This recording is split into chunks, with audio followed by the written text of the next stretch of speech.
this episode, we discuss Commandry uniforms, the importance of our degrees, rites of passage in Freemasonry, the importance of communication, focusing on our existing members, the Entered Apprentice degree as a filter, apathy in Freemasonry, or addressing problems head on, as well as attracting and retaining members. This is Masonic Improvement, a podcast, YouTube channel, and blog dedicated to taking good lodges and making them better.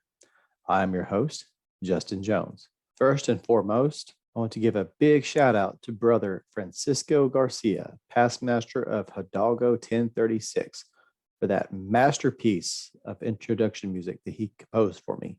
If you enjoyed it, be sure to check out his SoundCloud as well as his YouTube channel and show him your support. Before I introduce my guest today, I want to remind everybody that the thoughts and views expressed by myself and my guests do not reflect the stance or opinions of any lodge or Grand Lodge. That said, I have Joshua Finley on the show today. Joshua Finley, everybody. How are you doing today, Josh? I'm doing very well. It's an honor to be here. Thanks for having me. Well, it's an honor to have you, and I appreciate you taking time out of your day to come have a conversation with me about Freemasonry. Let's jump right into it. Tell us a little bit about yourself, Josh. So I think it's pretty safe to call me a fairly new Mason. I've been a Mason for about 5 years, but if you were to tell me that I had jumped in, that would be a huge understatement. I dove in head first and very early on fell in love with the ritual of the lodge, the York Rite, which I spent a lot of time in, and that constant search for more and more light. So currently I'm a senior deacon of Victory Lodge number 1160. I was initiated and passed and raised there. I have a plural membership with Perfect Union number 10. I'm a noble at Alsfar Shrine, member of the ancient and accepted Scottish Rite of Valley of San Antonio, and Helotus Chapter and Council, Brownwood Commandry, and Helotus AMD number 549, serving in office in pretty much every body of the York Rite. Said you're in Commandry, is that right? I am Brownwood number 22. How do you feel about the uniforms? So I've got at Victory Lodge, a very close brother, and he's in another Commandry. We wear the mantles with caps, and there's a look about those that I think are really cool. They seem to work, and going into Commandry, I wasn't really sure before I went through the orders what that specific Commandry's regalia was. Now, in my buddy's Commandry, they wear the chapels, chapeaus, and the dress blues. So I think they're both cool. I think they both have a lot of meaning, but it's interesting to me that different Commandries have different regulations. I don't see anything specific to that. And I think in certain circumstance, depending on what your Commandry is doing, they will change uniforms. Like Grand Lodge, for example, if you see how the Commandry does the presentation up there, they're all dress blues, very sharp.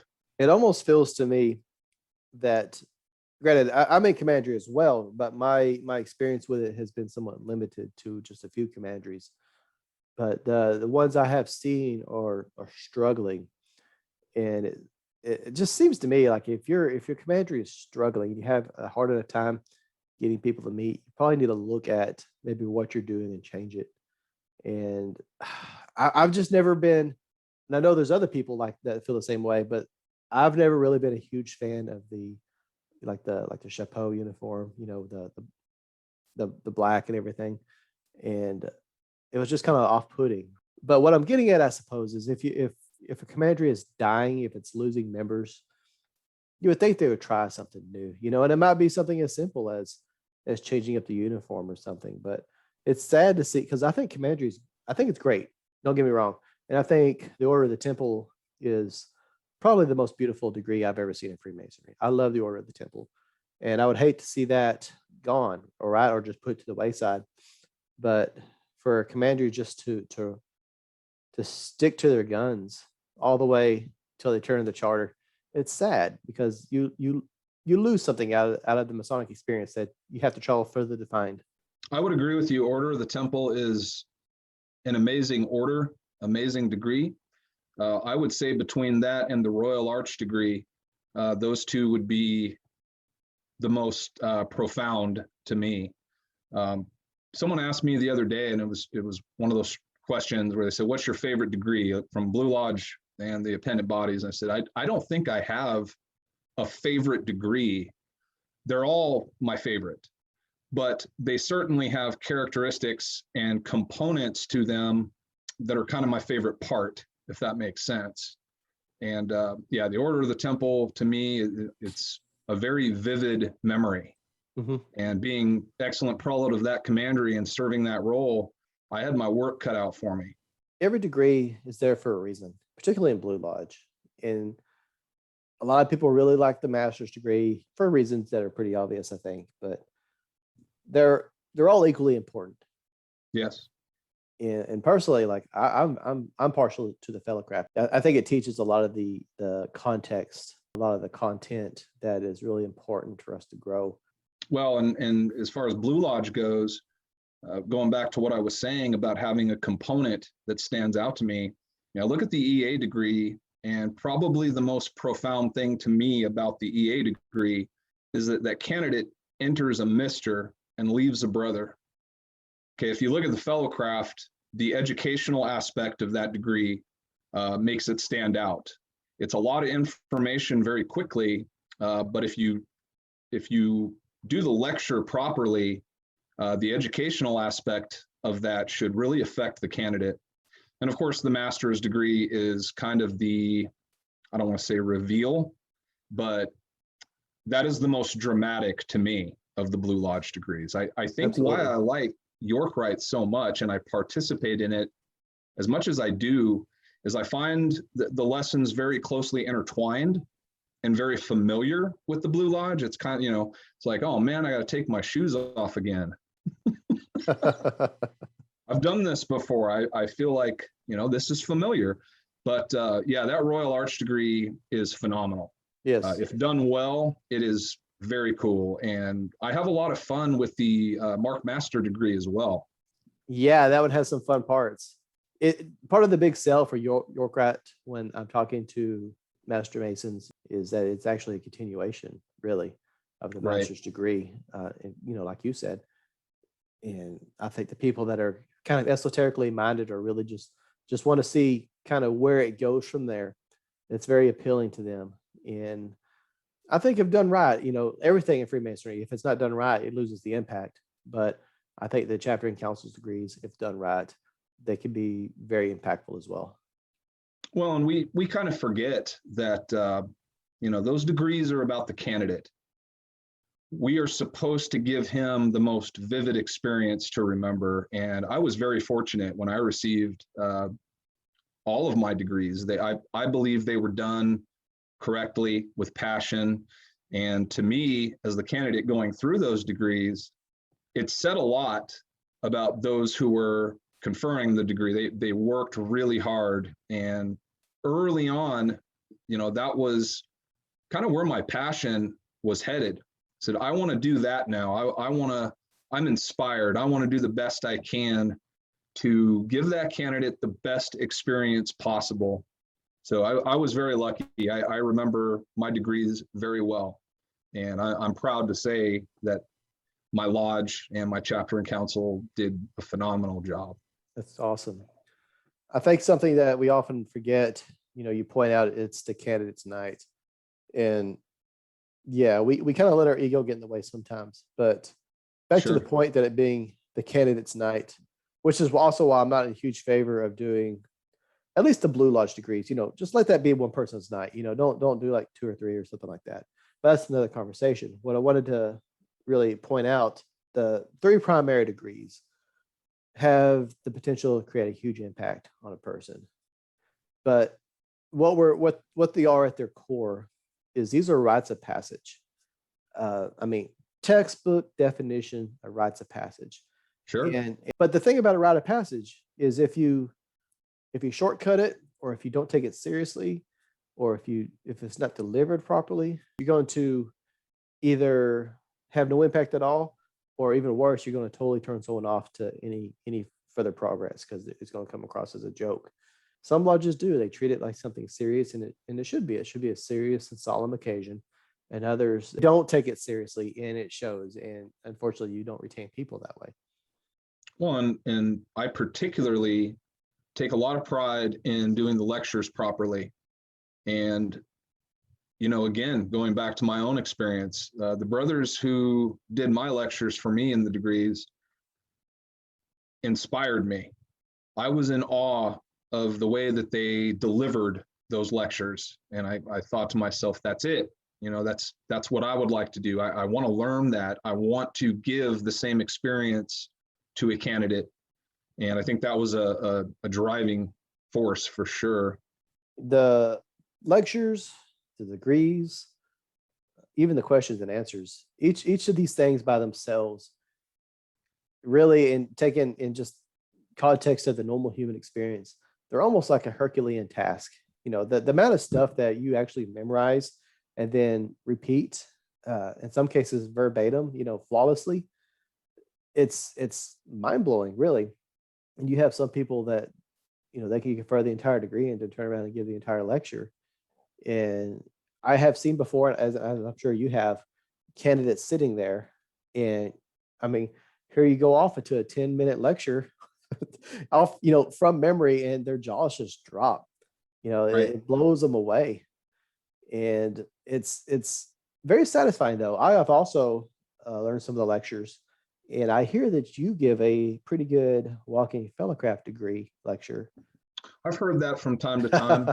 As a matter of fact, I was just at Valley High Lodge helping with a fellowcraft, and that was what was asked of me. That's the controversial lecture. Should it be done? Should it not be done that way? And really, there's two camps on it. Mm-hmm. And my approach to that is I will always go to the lodge leadership from the worshipful master down and ask how they would like it to be done, because I'm prepared to do it either way. Mm-hmm. But when you talk to members of the committee on work and you see why it's divided, you kind of have to appreciate that there's two very good thoughts on it and schools on it. Yeah. So there are times when yes, I've been asked to do in particular the fellowcraft lecture, and I've said, okay, how would you like this done? This is your candidate. I'm just a guest. Mm-hmm. They said, just do it from the east. And there's other times where they say, please, by all means, do that walking lecture. And it's fascinating that at the end of it, and when we are all said and done, people will approach you and say, I never really thought of it that way. And I've heard it, but seeing it done that way has changed my outlook on it. And that was really cool. I've just never seen that before. And it made a lot of sense. And to add to that, the candidate at his core gets a different experience. He does, doesn't he? So I think that's something that we should reflect on too, going back to, this is his night. And it's our responsibility and it's our duty to make it as profound as possible. Yes. And we should take a lot of pride in that. It's okay to be proud when you deliver good ritual. I bring it up, first of all, because I find it all very interesting. But I have also given the walking lecture on a few occasions. So for one, I'd really just like to see one of yours and compare notes. My experience has been the same as what you're describing. Really, the reaction to a fellowcraft lecture from the East is really the same reaction you'd see to like an EA from the East or a master's from the East. But actually having walked brothers through, it's a lot more intimate experience. It really raises the bar. It really puts more focus on the candidate. I've seen different reactions, in Sure. brothers that have never seen a fellowcraft, right? This is their degree, but they would come and say how much they enjoyed that and how much they feel it made a bigger impact than, say, like the Entered Apprentice degree or something like that. And like you say as well, I've also seen brothers, from the sidelines that you think might be a little resistant to it. But I think in this case, seeing is believing. It's a change, quote unquote, in Freemasonry. So they're not necessarily on board with it, but then when they actually see it, it's like a light bulb kind of flicks on, and they can see that this is actually going to make a greater impact on the candidate, because it's just you and him at that point. It's not, it kind of takes the whole lodge room out of the equation. It's just you and him at that point, having a one-on-one conversation as you move through the lodge room. And I think that's powerful. Absolutely. And like I said, I get the controversy, but nothing is more dangerous than the phrase and mindset of it's always been done this way. Absolutely. That is a terminal statement in a lot of cases. If you look historically, you could tell that Freemasonry has changed a lot since its original roots. And so there was a point in time where there wasn't such a apprehension about change. We just adapted as we needed to. And it really changed this fear to change.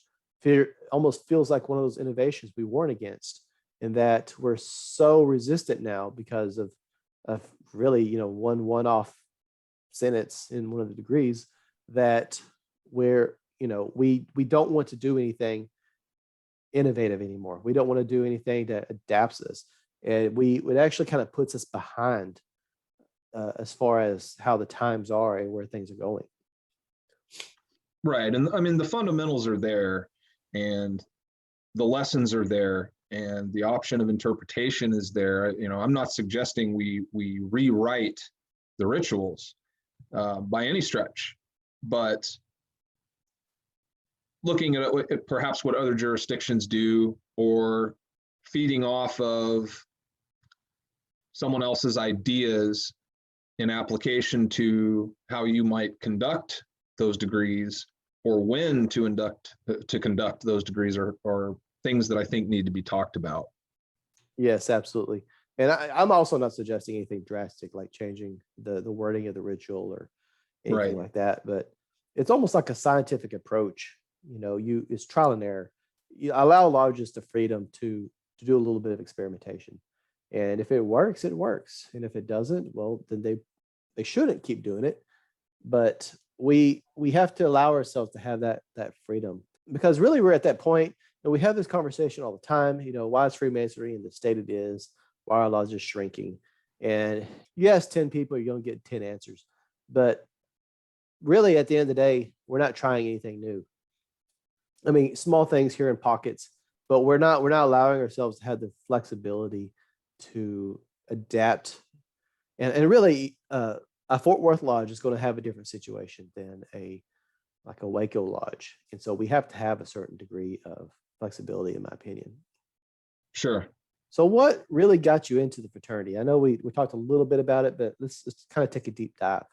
Sure. So I actually did a video on my This Is Finn page not too long ago, and it was just to answer some questions. People have asked me that, who are both brothers and non-brothers. And I think to really answer that, you have to look at 3 specific things in my life, but you'll find they kind of intertwined and folded into each other. My grandfather, whom I've never got a chance to meet, he passed away when my dad was 13, which is kind of strange because my mother passed away when I was 13. So me and my father always had like a kind of that strange connection about losing a parent very early on. But my grandfather is almost a legend, is a legend in my family. He was spoken about in high regard. He was very active in his community, very active in Masonry. To quote my dad, it was very important to him. He remembers a couple times a month, grandfather would put his suit on, grab his Masonic briefcase, and he'd be gone for the evening. My dad was always really impressed, especially when he died, at how the brothers of the lodge came to check on the family. My aunt, my grandmother, my father, they felt taken care of by that lodge, whom his father had spent so much time and energy in service to. So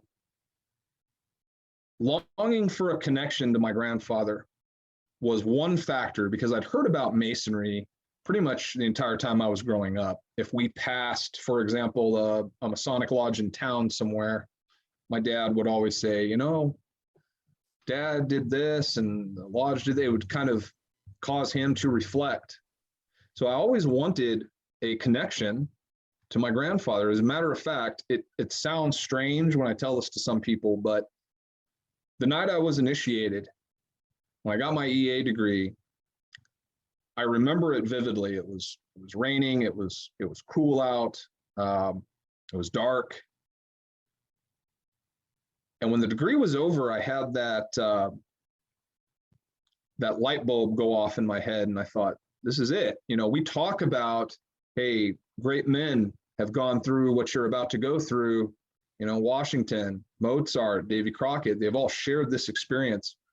And that's true, and that's cool to reflect on. But for me, it was my grandfather.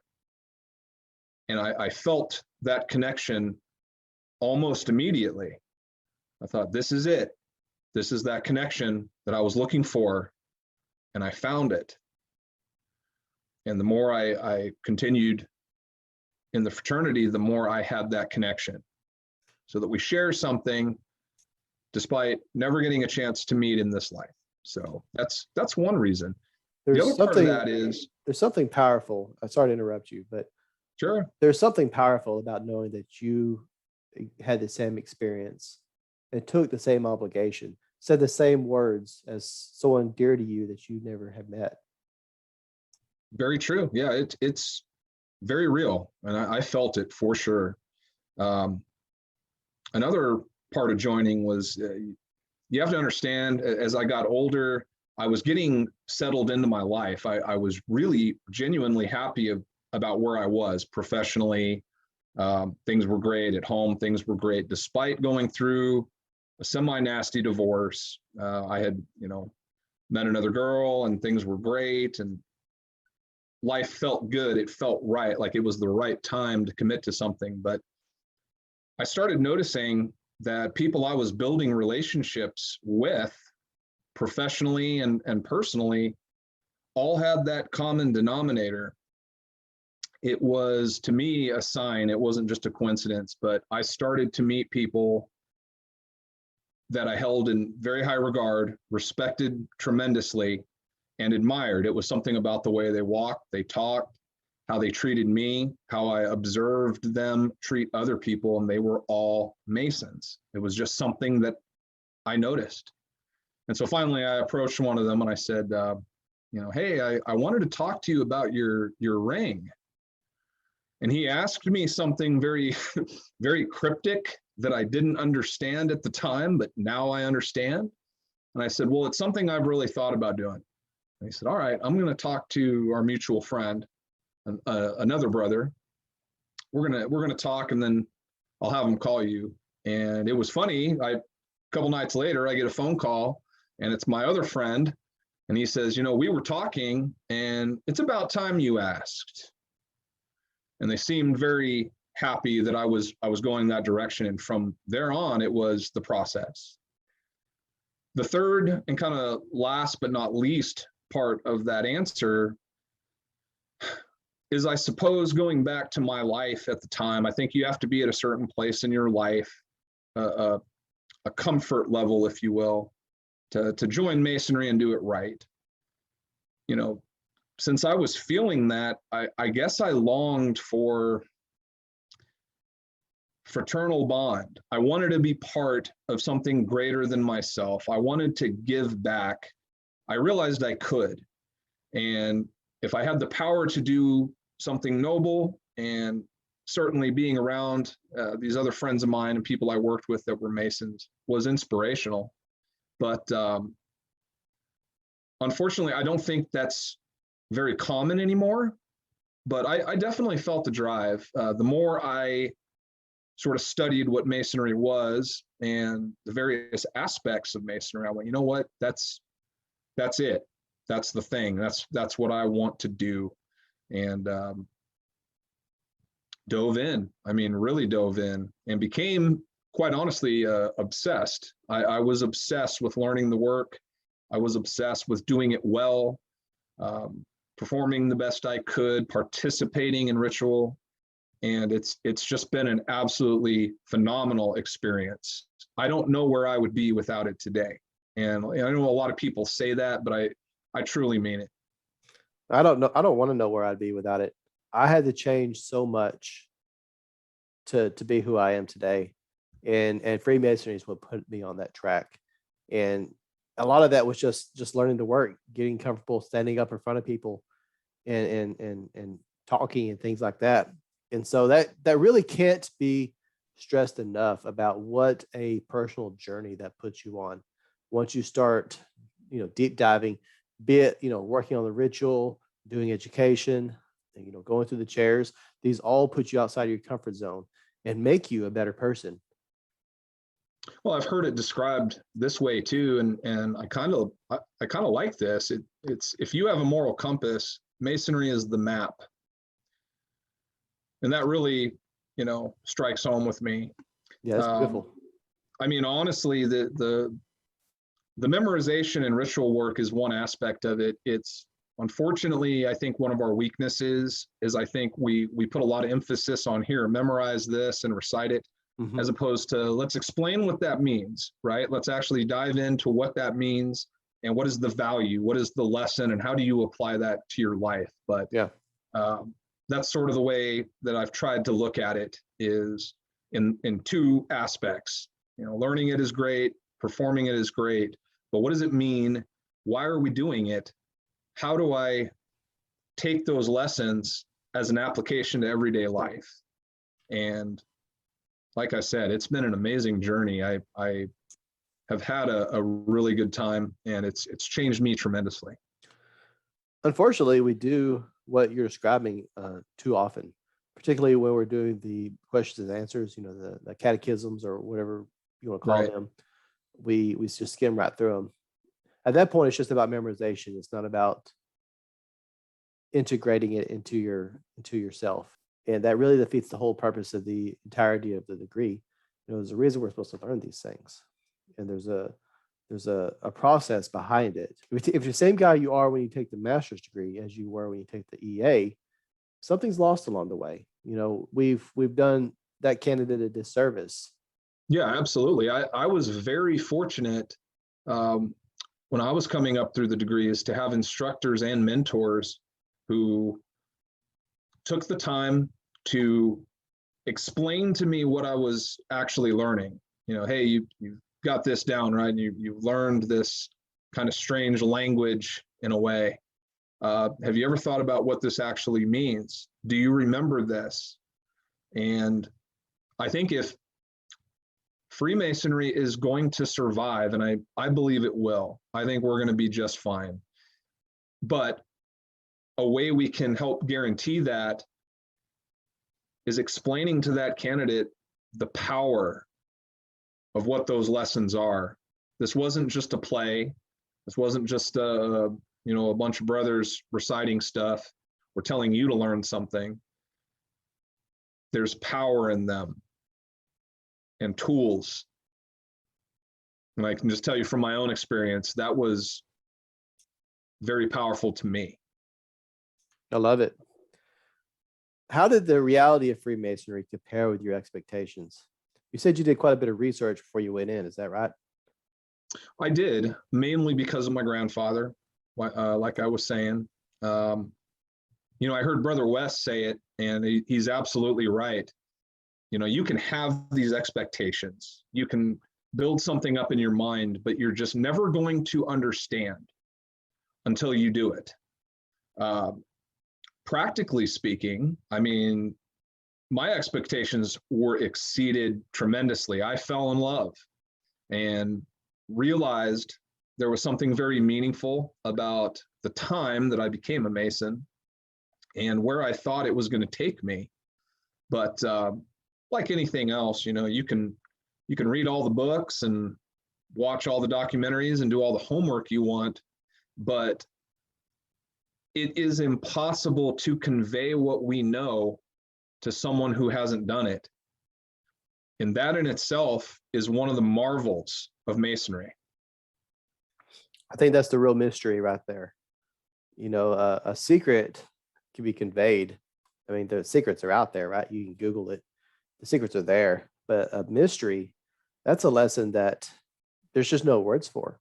You mentioned something about the time that you became a Mason. What do you mean by that?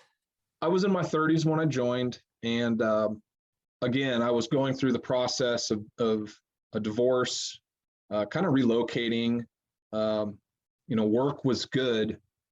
Financially, I was stable. My goals were set, and my long-term goals were approaching being, dealt with, executed. My immediate goals were getting done. I was very comfortable where I was in life.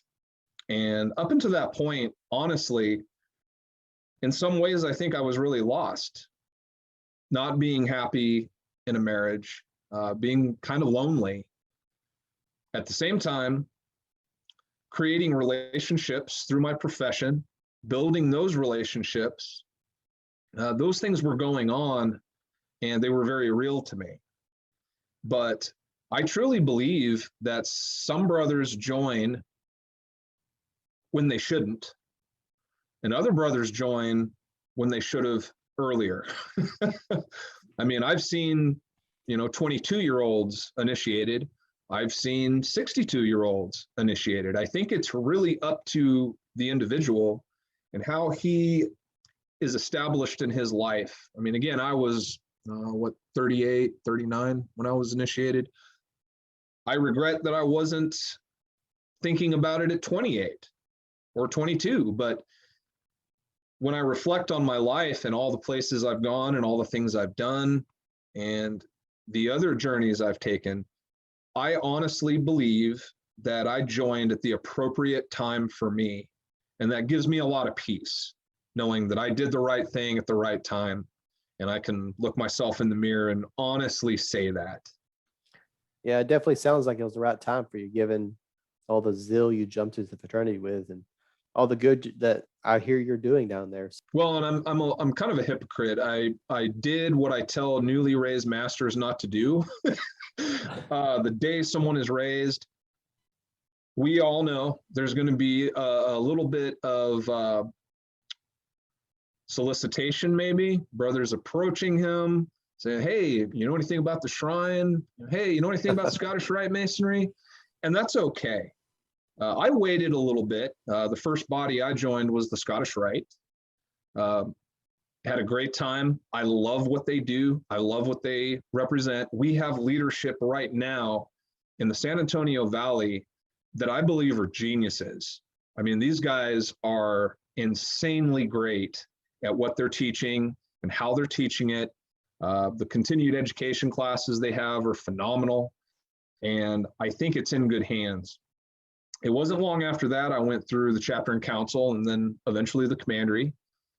And without saying I had a favorite, I just liked the York Rite a little better. It just felt like more Blue Lodge to me, where the Scottish Rite is very unique in many aspects. So yeah, I entered into office very quickly in the York Rite bodies.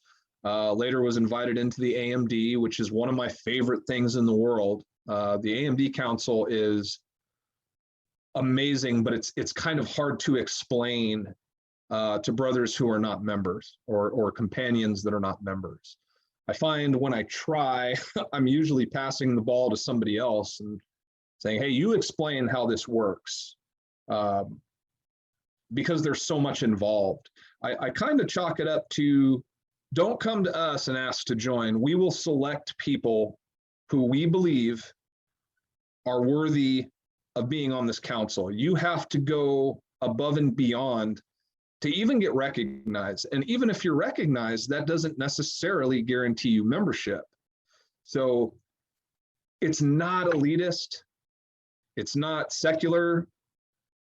It's not snobby.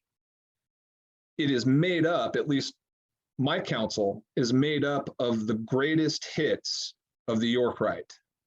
They are truly the most active and dedicated companions I've seen. I absolutely love it. When it's an AMD night, I'm ready to go, and I have yet to really have a disappointing experience. What are the strengths and weaknesses of our fraternity? That's a great question. I kind of think of myself as an optimist. And when I look at strengths and weaknesses in any organization or any regard, hell, life in general, I always try to look at it as your strengths could use improving and your weaknesses aren't complete destruction. They might have something about them that you can pull one good thing out of. It's kind of like bad leadership. Okay. If you're in a position in life where the people in charge are doing a terrible job and it's affecting everybody else and you have no way to change it, there is still one positive you can pull out of that situation. What you're doing is getting a first-class lesson on how not to be. Should you assume that role? Should you be put into that position? If you look at it that way, they're telling you, hey, don't do this. Don't do as I've done. In a more literal sense, some things that bother me are communication. I think one of our weaknesses is communication. Now, with the DCOs and knowing a lot of them down here, I happen to be very close to many of the brothers with that title. They have just absolutely blown my mind in how good a job they are doing and taking that very seriously. You know, they have figured out something like Facebook or social media, which a lot of times can be used for wrong, and they've figured out how to harness it and wield it for good. But I can't tell you how many times I was told, hey, we need some help with this degree tomorrow. We've known about it for a month, but we're going to, put it out there tonight and hope we have a degree team tomorrow. Things like that generally bother me. Understandably so. But it doesn't sound like it's that uncommon. The only thing worse than that is if they ask you if you can fulfill a role and you prepare for it, and then you get there and you find out 2 or 3 other people have been asked to do it and they're all there. So all your practice, it could go out the window. Right. And again, we have communications officers that take it very seriously and they do a tremendous job, and they have harnessed social media correctly. We can use this for good, and that appears to be, for me, one of those, we have a weakness, but there's a strength within it. And that's cool to see. The membership thing is kind of the hot button. And I really look at it 2 different ways. And again, strength and weakness. I'm a firm believer that we should be focusing on current membership.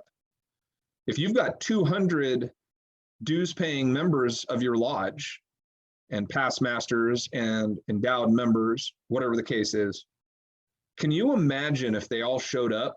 We seem to be super focused on new membership. That seems to be, which is a good thing to be aware of. That's a good thing to strive for. But, I used to play and coach soccer, and I would always tell the players, it doesn't matter how many goals you score if you can't defend. And I kind of look at it the same way. New membership's great. We should be doing our due diligence. But what about the guys that haven't been here? Why are they not here? They're past masters, or, they're members that we just haven't seen in a long time. Has anybody reached out to these guys? A simple phone call, email them. So the membership thing, again, strength and weaknesses. We're very good at some things and very lacking with other things. I think that's very powerful. Particularly, it doesn't matter how many times you score if you can't defend. And absolutely, it really doesn't matter how many new people you bring into the lodge if you're losing just as many, if not more. So let me ask you this. And I completely agree. And I think I touched on this in my last interview. I think the one with Jason West, I touched on this in the wrap up. I completely agree. We should focus on the existing members. After all, they're who we have an obligation to, correct? Why do you think it is that we don't reach out to them, or we don't worry about retaining them? Sure.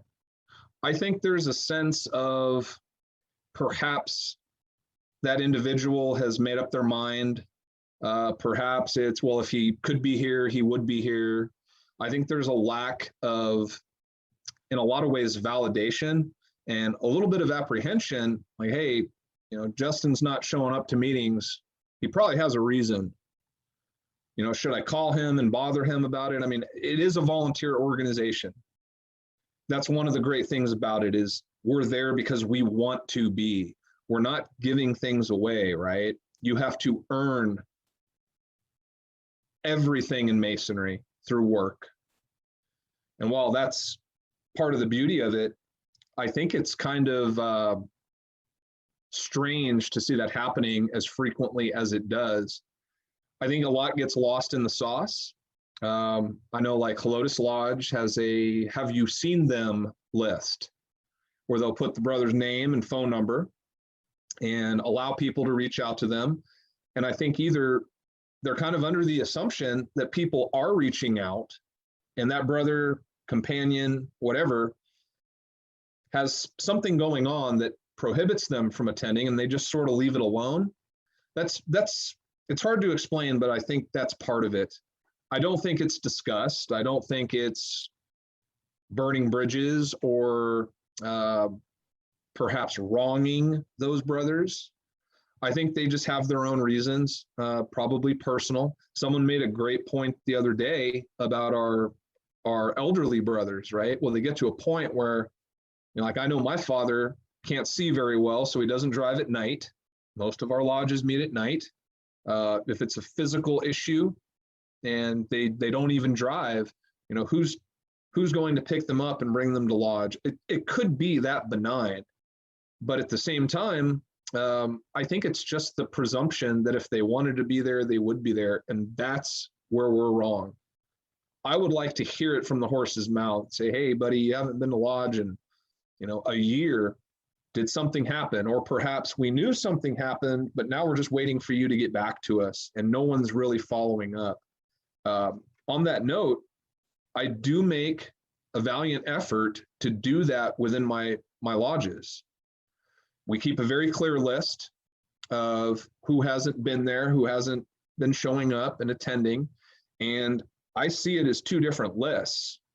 I see the dues paying members, and I see those new initiates who are coming in the door. It's frustrating, but I can't tell you how many EAs we have made who never come back for whatever reason. And I'm sure there's a variety of reasons, but that bothers me. Understandably. Yeah, there's definitely, and I've seen it as well, the retention of EAs is pretty low. It could be higher in some lodges, right? But you do lose a lot of EAs, shortly after they put in their work.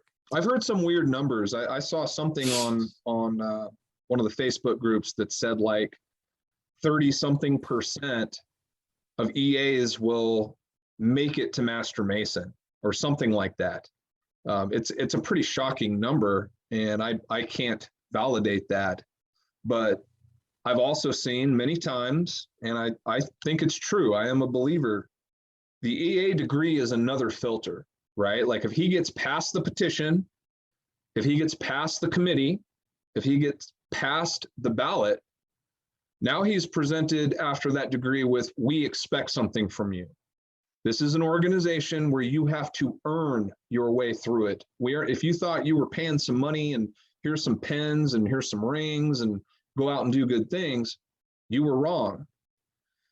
And I truly believe that indeed the EA is a filter. It's gonna be something that confronts that new candidate, that new EA. And he's gonna go, oh my gosh, they expect me to work. They want me to do stuff. No, this isn't for me. So that's a good thing.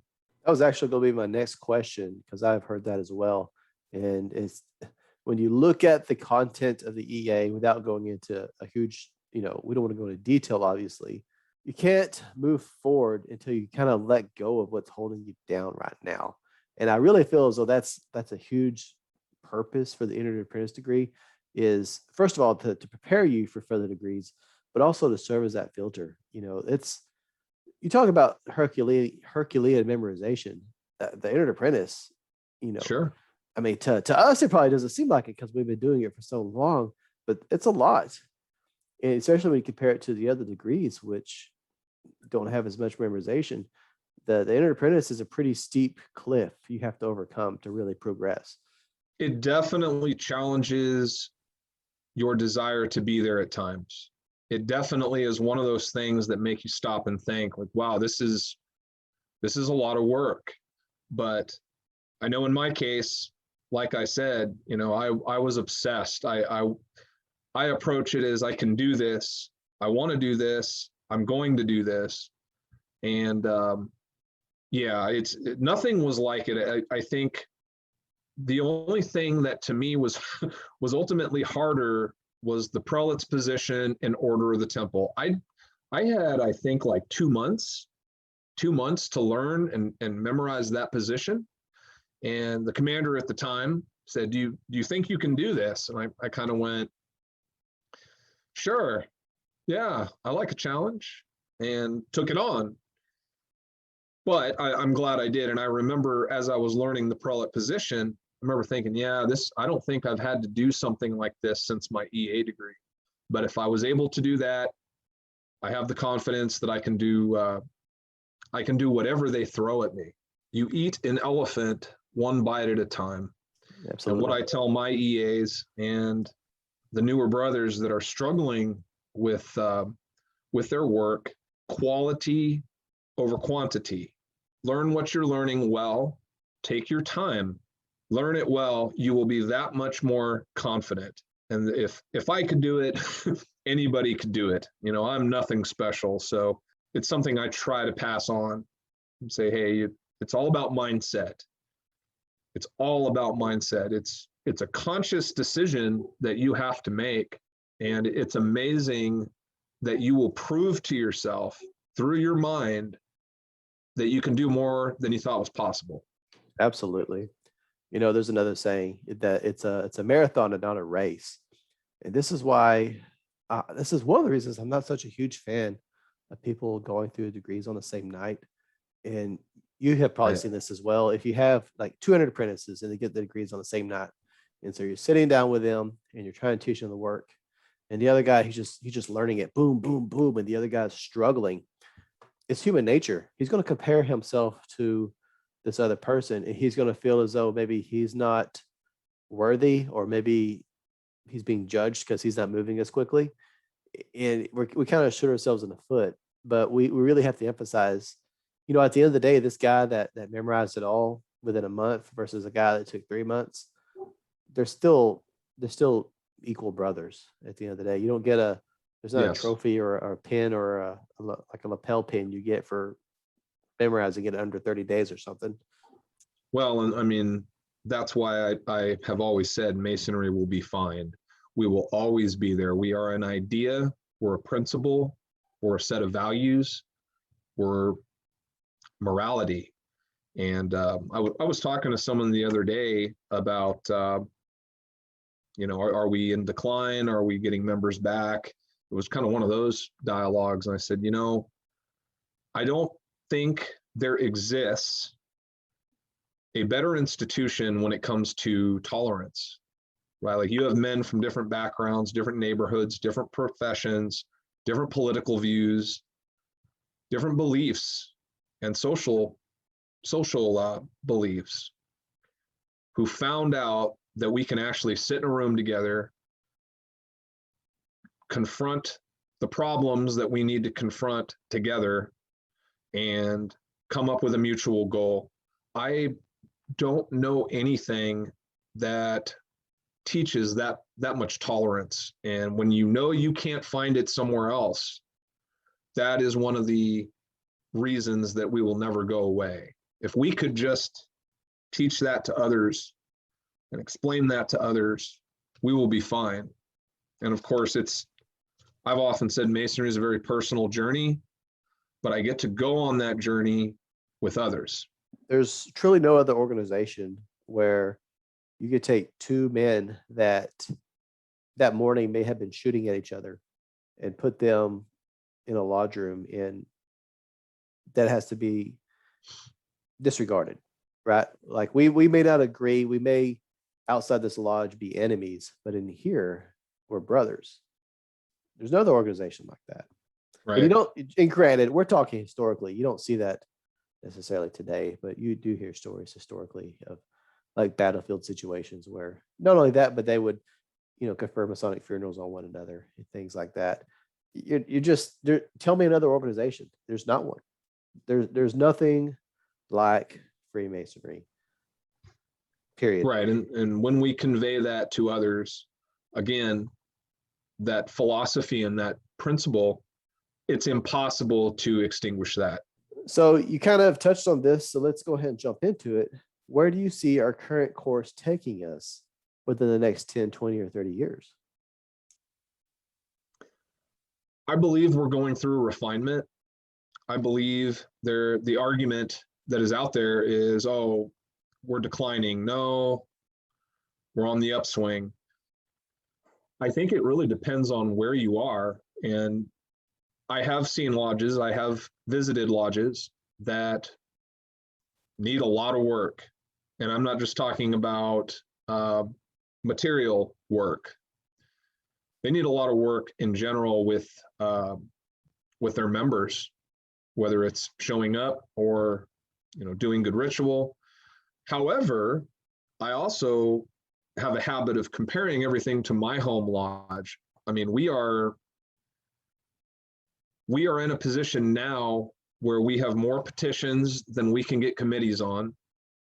We have more degrees that we need to plan that we haven't planned because of time management. Like, we have more work than we know what to do with. And seeing those polar opposites is both good and bad, right? You kind of think, okay, well, some lodges maybe have to close, or perhaps they have to merge or move their charter. And then in other lodges and other circumstances, you think, man, how could we be on the decline? And I think it's a little of both happening right now. But I look around and I look at Victory Lodge, for example. There's a lot of young brothers in there, a lot of guys in their 20s, 30s. And I've said this many times in lodge.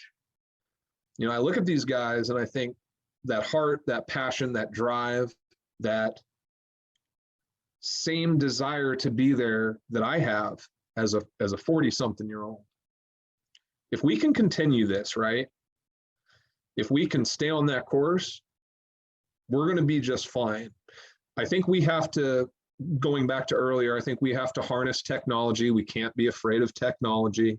I get it. There is a group, a specific age group, that are not very good at working with that technology, but that's where we're headed. That's the now, that's the future.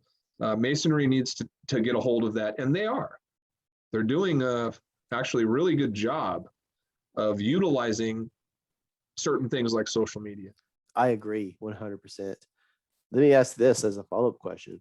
I don't think we can really argue, granted, the data isn't coming out anymore like it used to be, but I don't think we can really argue. If you look at the big picture, the numbers do seem to be declining, but unusually in little isolated pools, you see the opposite. You see lodges doing like you're describing.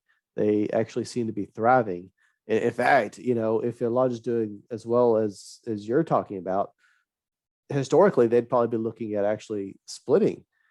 Why do you think we see this difference? Well, you have to kind of keep in mind too that everybody loves to compare numbers based on the World War II generation. Okay, well, the fact of the matter is, and this is fairly well documented, a lot of guys coming back from World War II joined the lodge. I think, and don't quote me on this, you probably know better than me, but I think that was one of the spikes in membership was right after World War II. Well, unfortunately, that generation is dying off as we speak. So I think that explains a lot of those very sharp areas of decline. But again, You know, I've seen several lodges with very young faces, new blood, with that same passion. And there's going to be some uncomfortable things that happen in Masonry. I'm not totally ignorant to that. I get it. There's going to be some stuff that has to happen that we probably don't like, as far as, yeah, splitting, merging, in some cases, perhaps charters going away, some lodges losing them. But again, I think what we're seeing right now is the fraternity being refined, and it has to happen. I'm not opposed to it. Doesn't mean I like it, but that's one of those conversations that, you know, brothers love to have. And I just, from what I have seen, I am not convinced that we're in real jeopardy. I'm not convinced either. And I agree. I feel as though we're going through it's an uncomfortable period, don't get me wrong, but at the end of the day, Freemasonry will be stronger because of it. Refinement doesn't happen overnight. Your lodge doesn't have to demise or merge with someone else overnight. We are victims of our own apathy. And if your Right. lodge is in a situation, I mean, don't get me wrong, a lodge has history and it's unfortunate. I think I would like Freemasonry to be able to maintain its presence, you know, everywhere it is. But if your lodge isn't, if you're doing the same things you were doing last year and the year before, and you've been losing members this entire time, it's entirely your own fault for eventually demising or something. You had, like, in many cases, 10 or 15 years where you could see the trend and do something to change it. Well, and of course, the first step in fixing a problem is identifying that there is a problem. And even that by itself, if you break it down, is something we have a hard time with. Absolutely. No, that's not a problem. No, the roof is fine. No, we'll take care of it next year. We'll take care of it the next round of officers. No, don't worry about that. I prefer the semi-aggressive. There's the problem. How do we do it? How do we fix it? Let's do it now. And again, breaking that down a little bit at a time, saying, okay, we can handle this right now.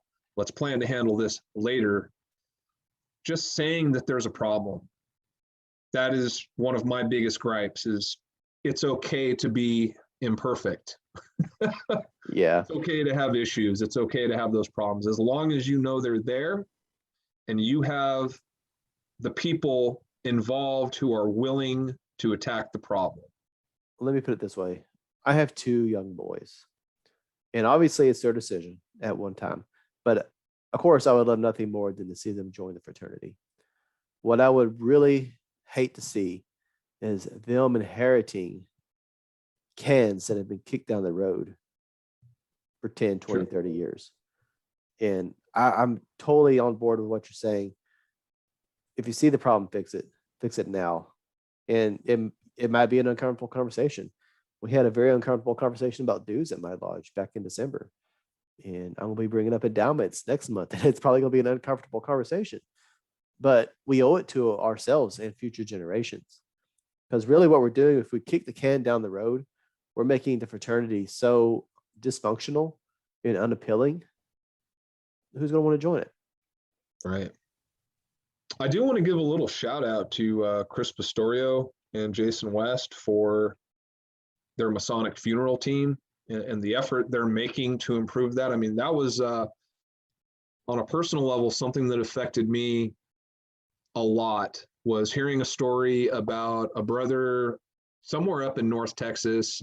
There was, his family, and he requested a Masonic funeral service. And I think like three Masons showed up.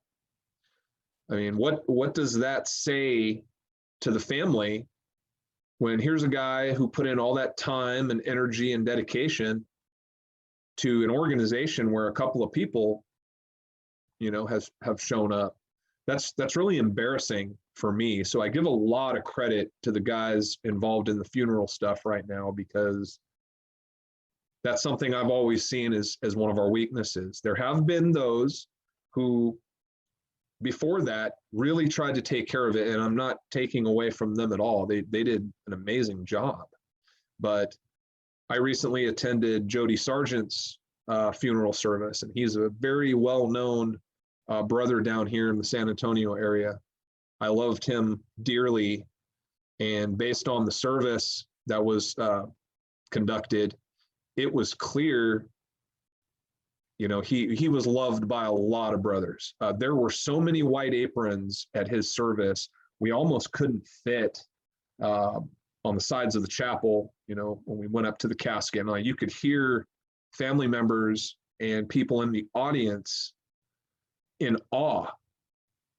Once everybody got to the front, and you know, we did our little service and walked up to the casket. I mean, you heard people, they're like, oh my gosh, that's a lot of brothers, that's a lot of Masons.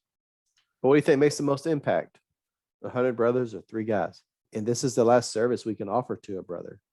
It's Right. the most important service we can offer to a brother. And if you read, the history, look at the old newspaper clippings, it was a big deal back then. It was often a procession to the graveside, and it was a lot of brothers. So we definitely owe it to them to do the best we can. I mean, as sad as I was to be in that situation and to be there at a burial service, as down as I was, because again, I love Jody a lot. In a way, you were very proud. It made you feel really good to be up there with so many brothers, to pay our respects to a brother we all loved and respected. And that was interesting. Absolutely. I would love to see something packed like that one day. Let me ask you about This Is Finn. I haven't watched all your content, but I've been trying to catch up on it. And man, I love the stuff you're putting out there. What really encouraged you to create this, and what is the goal and purpose of it? So it was taking something like Facebook as sort of optics into my life. I only recently really started talking about Masonry, mostly because people would message me and say, oh, I saw this, or you were wearing this, or something like that. There's really 2 avenues. The Facebook page is more candid, just sort of my thoughts and what's going on at that time. The YouTube channel is still pretty infantile. It's a while back I did a sort of like a ghost hunt at a very cool lodge here in San Antonio, and I was joined by Lone Star Freemason, a couple other brothers of that lodge. And so I've kind of partitioned my YouTube channel as more of a full feature type experience, where if you just watch me on Facebook, I'm typically just kind of doing random stuff, but really just an outlet. It was a way for me to motivate people in some regard, and at the same time vent about other things and just kind of share. You know, as I've gotten older and into my 40s, I've realized there's a part of me that wants to share my opinions and share my thoughts a lot more. And those are the platforms to do it on. So it's been fun. The stuff you put on Facebook, yeah, it's very motivational. I really enjoy watching it.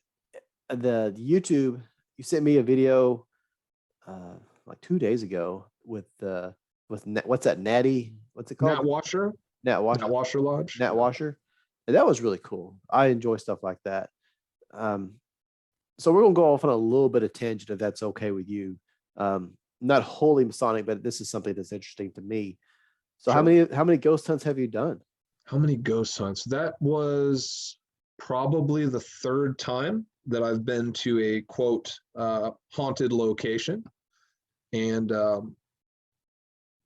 there is something going on there. I'm not sure how to describe that. I know Brother West is very intrigued by that and has quite a bit of experience, but it was just and we explain this in the full feature if people want to go and watch it, but it's not hostile. it's not something, I've never heard a story, at least at Nat Washer, about, people, freaking out or feeling attacked or anything like that. But there's a loneliness to that building. There's a vibe. And when you feel it, you really feel it. There was a point in production where I was there by myself. I was actually, I was waiting on Brother West and just sort of walking around. There are some clips on my Facebook, This Is Fen, that were live, right? Like I was kind of simulcasting what was going on. And I think I explain it best there. It was very quiet, very somber, sadness, if that makes sense. It wasn't evil or hostile, it was just sad. But I have been to some other places, graveyards, back home in California, in the city of Redlands. There's a lot of haunted locations there, and I've been to the parks. I've been to a couple of the mansions, but not seriously, not there to actually, try to capture something and document something. You when you were, I think it was you. I'm not sure who was actually holding the camera, but when you're in the basement back at the lodge, what really stuck out to me is you're walking around and you point the camera in this room, and I don't even know what room it was, but I'm looking at that and I'm like, I really don't like that room. I just don't like I don't like to look at it. And then someone made the comment, is like, this is the room that makes you uncomfortable, or something along those lines. And I was like, man, that's really cool to me. That's very interesting. So that lodge itself is interesting because I didn't see like the whole lodge, right? But this was an old house at one point. Is that right? Correct. And it's you have to know a little bit about the history of the house as well to kind of appreciate this. But it's not uncommon for the lodge to be having a meeting and for sounds as if somebody's walking up the stairs or tapping on the door to be heard, right? It happens all the time where they're in the middle of a meeting and someone will say, oh, someone's at the door, and the Tyler will be out there and say, I didn't see anything, I didn't hear anything. Or when we were exploring the lodge room, I even put in there, we were hearing strange noises. Well, we didn't know this, right? We didn't know that was a thing that happened to the brothers there, where they would hear stuff coming from this layer of space. So I just by instinct went out with the camera and was looking around that stairway. And I think I said, you hear that? This is where it's coming from. Later, it was revealed to us that was very common. You would hear footsteps, you would hear the creaking of the floorboards as it ascended up to the lodge room. And that really sent shivers down my spine because it had happened to us while we were there. I said, I swear I'm hearing stuff. And it was just a lot of fun. We just had to do it at the right time and get the right permissions. And we tried to be as respectful as possible to everybody. And we'll probably do it again. We'll probably do a revisit video. Man, that sounds really cool. I did a few of those back when I was much younger. So it always gets my attention when I see someone doing that, especially in like an old lodge room like that. If you're ever in my area, Josh, I have to get permission, of course, but there's an old graveyard. Now, I don't know if it's haunted or not, but it'd still be a very interesting video. But there's an old graveyard. Basically, it's a ghost town now, but there's an old graveyard there. And one of the brothers from my lodge, he's actually, let me back up. He's not from my lodge, but he lives in the same town. So I talked to him a whole lot. He actually is one of it's not a caretaker, but he's on the board or committee that maintains this graveyard. And it had got pretty bad over a course of quite a while. And as they were cleaning it, he found a old stone chair. He's like, oh, this is interesting, right? So he continues to clean, and what he uncovers ultimately is you have a chair in this graveyard for the south, in the west, in the east, and there's a old stone altar in the middle. And so Wow. he started looking at the history, what's going on here. And so when this town was very young and still forming, the lodge that was there at the time would actually meet at that graveyard and do the degrees and everything until a church was built, and eventually they moved to the church. But knowing That's what awesome. it is, and knowing what I know about some of the degrees, I think having them in a graveyard would be pretty pretty memorable. Let's just say that this interview is all about you, so I don't want to go into a whole lot about me. But you did say that you have watched some of my content in the past, and some of it was controversial. And I don't disagree with you, right? I know often when I post these things, there's probably gonna be a little bit of controversy. But what did you find controversial? I particularly liked your video on why you left. There was, and I believe that's one of your most popular, if not the most popular videos. The most popular, yes, sir. So, yeah, not hard to believe. I don't see that as a confession. I see it as a reason and a warning. And I think that's why it affected me the most. I mean, I could tell, and I had sort of followed you on Facebook and your other YouTube videos. And this guy clearly is intelligent. He has a lot to offer. His reasons for basically leaving, taking a hiatus, whatever you want to call it, are absolutely legitimate. This is, in a lot of ways, a message to brothers now on what not to do. And I can't believe that that's something people would dislike. People would say, you know, I'm going to vote down this thing. Oh, how dare he tell the truth? How dare he have an opinion on something? You know, same with your video on lodges reopening. Are they ready to reopen based on what's been happening around us? I'm not sure why that's, quote, you know, controversial. I think those are valid points. And again, perhaps warnings and messages to the brothers that are going back. Say, hey, here's some things to expect, and don't be shocked or surprised if this happens. So I really appreciate it. I like pretty much everything you have done. And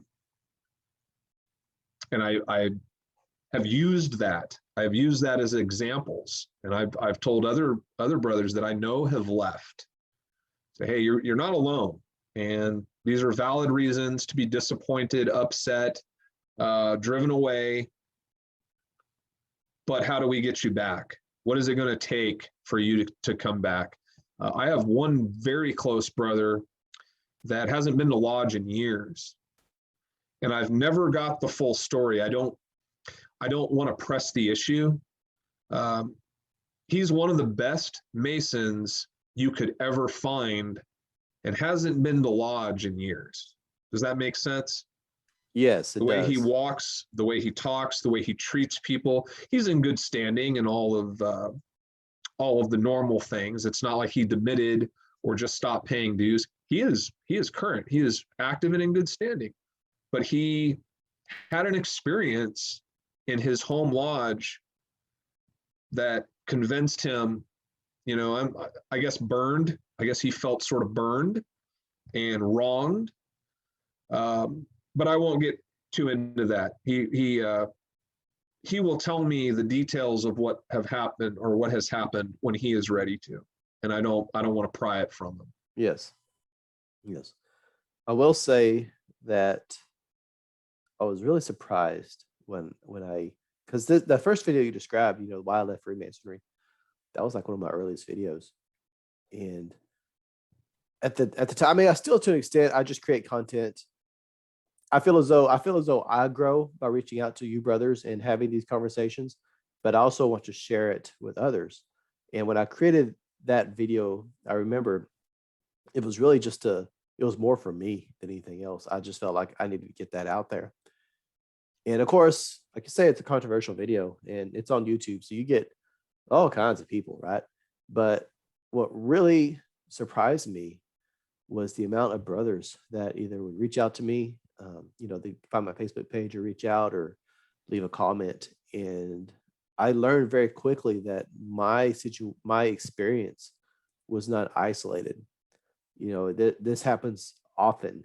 And I suppose we could even tie this back to what we were saying earlier about the entered apprentices and everything. Sure, the entered apprentice degree may serve as a filter, or for whatever reason the retention is low. But I think the reason overall, if you look broadly, because you lose a lot of master masons too, even after they go through all the work and all of a sudden they just disappear. I feel as though a lot of people are falling through the cracks because of reasons like that as well. And, Yes. And for whatever reason, it may be our own fault. Well, frankly, it is, because either we're doing a bait and switch, we're promising one thing, delivering something else, or we're not doing our due diligence when we're investigating these petitioners, because what they're expecting might be totally unrealistic or something that they would find at another lodge.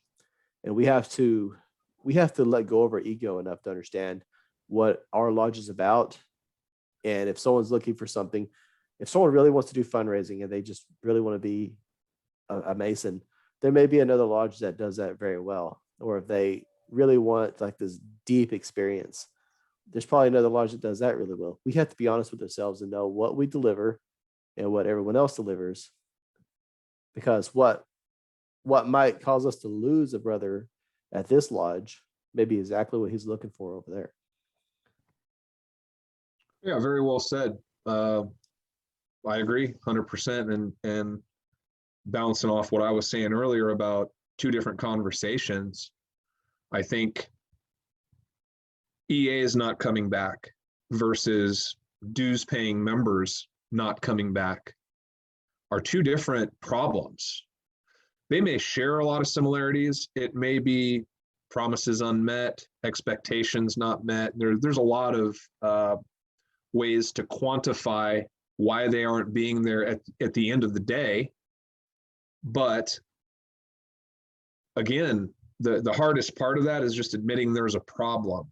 There seems to me that there is indeed a resistance to say, hey, maybe if we changed this or we change that, or let's adapt to this or adapt to that without changing the fundamentals. I'm just suggesting let's not take the path of, well, it's always been done this way. Is a fight starter in some circles. They just don't want to hear it and don't want to discuss it, don't even really want to acknowledge it. And that's my opinion. But what's really unfortunate, and may also even be, well, I'm sure it probably is a reason for many lodges in decline right now, is exactly what you're talking about, in that we would rather adopt a victim mentality than acknowledge our shortcomings and address them head on. And I mean, I know you're on Facebook groups, and I know you're on Masons of Texas and everything. And there was a conversation not long ago about why we're losing members, and a lot of brothers adopted this victim mentality. It's something else's fault that we're losing members. It could be society or kids being lazy or the internet or video games, and that may be to an extent, right? But we can't control that. We have no control over that. What we do know, or what we should know, and I think this based off what you described about seeing young men in the lodge. Young men are interested in fraternity. We do offer something. We're still very relevant. But if we're not offering that, then we're not going to keep them. We're not going to retain them. And so we have to be real about why we're losing people, and we can change. That's the beauty of it. There's no death sentence for Freemasonry. And I also agree with you that I think Freemasonry will survive. But if we as a whole continue to adopt this victim mentality, then it's going to do more harm than good in the long run. Right, 100%. Josh, tell me, if someone wants to get a hold of you on Facebook or YouTube, if they want to connect with you through This Is Finn, what's the best way to do that? How can they find you? You can find me on Facebook at This is Finn. My messenger is set up, so shoot me a message, ask questions. I like to interact with the audience quite a bit. So you can find me there, subscribe to my YouTube channel, and I believe you can connect with me there through Google. Okay. Well, Joshua Finn, I sure appreciate you taking the time to come and talk with me today. I think this has been a fantastic interview. I hope we can have another conversation sometime in the near future, or better yet, we can sit in the lodge together. But in the meantime, you take care, all right? You too, brother. It was great being here. Thank you very much. Joshua Finley, everybody. That was a fantastic interview. We covered so many things. I feel as though I can't do it justice with the wrap up, because as much as I'd love to hit every point we talked about, I also feel as though that's probably going into too much debt. So what I do want to look at is, we talked about Commandry uniforms. And while I am a member of Commandry, the typical Commandry uniform has really held me back from participating too actively. And I know that's not a very good reason. I typically feel as though I need to be involved and support anything I'm a member of. And I'm actually in the process of looking into reaching back out to my local Commandry and getting involved again. But the black suit and chapeau are just a huge turnoff for me. I'm not so petty now that I won't be involved because of it, but there was a point where it was definitely a huge turnoff to that whole organization for me. I still would prefer a cap and mantle if I could find a Commandry that has adopted that. But what I would really prefer more than anything, sometimes simple is best. I really love those old black triangular aprons that they used to wear in the Commandry. It's one of those with a nice suit. I'm telling you, I would be all over that. I think that would be fantastic. Unfortunately, typically there was a skull featured on the front of these black aprons. And you know there are no skulls in Freemasonry, right? So you can't have anything that might scare anybody away. So those will probably never come back. But I really love the aesthetic of those. And frankly, I think the symbolism of the skull is pretty significant and something we shouldn't shy away from. But that's a whole other conversation. In fact, may have that conversation next week. We also talked about the importance of our degrees, as well as rites of passage in Freemasonry. I'm including these both together because I feel as though they're so closely intertwined. You can't really talk about one without addressing the other at the same time. The Masonic degrees are meant to incite a change in a man, and it's not an overnight change. It takes time. And the reason for this is because the degrees themselves are rites of passage. I'm not going to go into detail about the nuts and bolts of rites of passages. I'll include a link in my show notes if you want to see another YouTube video or another podcast where I actually address rites of passage themselves. But the point is, every degree is a rite of passage, and rites of passage are designed to create change. Every brother will only get one Entered Apprentice degree, one Fellow Craft, and one Master Mason's degree in his life. Now, he might see multiple others, but there's only one of each that will be his degree. It's important that that degree be his degree at his night. And what I mean by that is you shouldn't do more than one person a night. Make it a significant event for that person, for that brother, so that everyone is devoted to him, while everyone's efforts that evening are devoted to giving him the best experience that he can receive. We also talked about focusing on existing members. And this is something that I spoke about previously in another podcast very recently. We are obligated to the brothers of our lodge. We should put them first in regards to finding what they would find value in the lodge. Now, we certainly should try to attract new members. I'm not saying that we need to throw the baby out with the bathwater on this. However, we can't spend all of our efforts on getting new members when we have more than half our members in most lodges that are being inactive. Now, granted, there's some things you can't help. Some brothers are too old to attend, or they just don't want to attend because of their age. Some brothers have moved away, but you're still going to find a large amount of brothers that are still living locally that for whatever reason, they lost interest in attending lodge. And we need to devote more than half of our effort to finding out what's going on and bringing them back. Josh also hit on the Entered Apprentice degree being a filter, and I agree with that wholeheartedly. The Entered Apprentice degree, if you compare it side by side with the other degrees, has a lot more content to it. It's a lot more difficult, not just because of the sheer amount of content you have to learn, but it's also the first degree that you're learning the work. Everything else will build off what you learned in an Entered Apprentice degree, but it's a steep cliff going from a Mister to Mason and turning in that Entered Apprentice work because there's just so much to it. A lot of people will get disheartened and lose interest. And I think that's probably one of the reasons that there is so much Entered Apprentice work.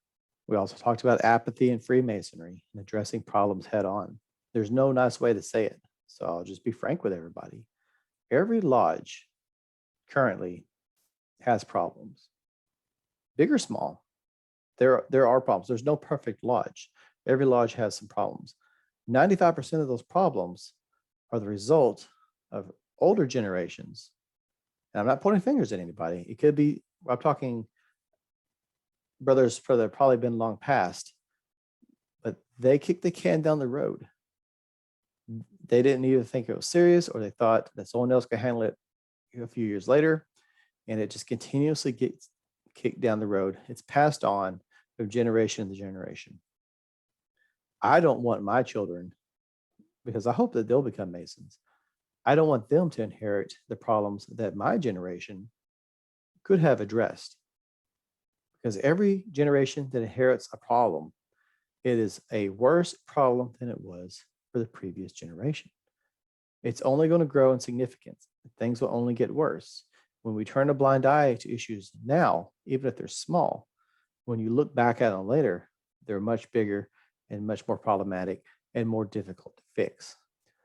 We need to address our problems head on. We also talked about attracting and retaining members.